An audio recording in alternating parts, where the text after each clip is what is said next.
Marva Collins.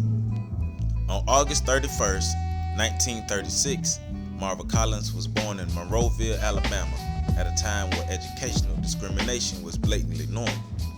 Marva's father, Henry Knight, made sure Marva and her sister would receive the best education they could despite discrimination. Blacks living in Monroeville did not have the same resources to earn a suitable education as the white children. With determination and a strong family structure, Collins was able to defy the odds and earn admission into Clark College, which is now Clark Atlanta. After graduating from Clark College, she taught within the Alabama school system for 2 years. Her next step was moving to Chicago and becoming a teacher within the school system in Chicago. After moving to Chicago, she met who would eventually become her husband, Mr. Clarence Collins. Miss Collins worked as an educator within the Chicago school system for 14 years.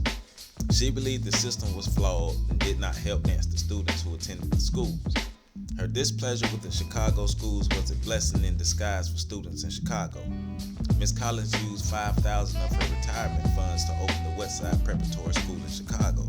She opened the school on the second floor of her home in the Garfield Park area of Chicago. Miss Collins opened her doors to any students who wanted to attend her school. She was adamant about educating the children that everyone else had given up on. Miss Collins was very serious about education and the positive effects it had on the person. She also believed that you should never give up on a child. During an interview with Ebony magazine, she stated, "If Abraham Lincoln was enrolled in public schools today, he would probably be in a learning disability program. Lincoln didn't learn to read until the age 14. Her dedication to education was shown early. After only a year of opening her schools, her students' test scores were significantly higher than they tested the year prior.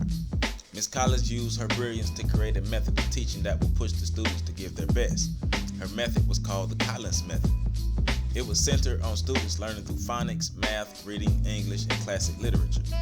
She was able to teach the children that were viewed as undesirables anything ranging from Homer to Plato. She stressed reading, requiring her students to complete her mandated reading list. Miss Collins believed that students didn't fail subjects, teachers failed students. The success of her school gained national attention. She was featured in Time magazine and Newsweek.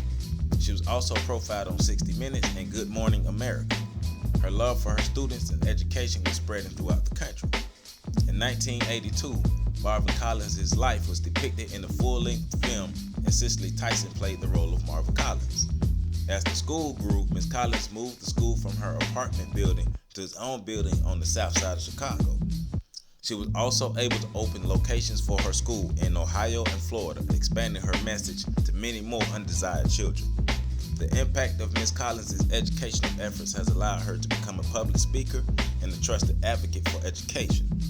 She has authored several books and received numerous honors for her efforts. She has received several awards such as the Humanitarian Award for Excellence and honorary doctorates from Amherst, Dartmouth, and Notre Dame.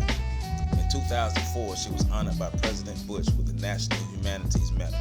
In 2008, the Westside Preparatory School closed because of a lack of funds, but the impact Ms. Collins made will never be forgotten. She has taken children that others believed could not learn and turned them into doctors, lawyers, and successful businessmen and women. Ms. Collins was dedicated to uplifting the minds of her students, and that is exactly what she did. Marva Collins, we thank you for your dedication to the children you taught and your dedication to education. Ms. Marva Collins, we proudly stand on your shoulders.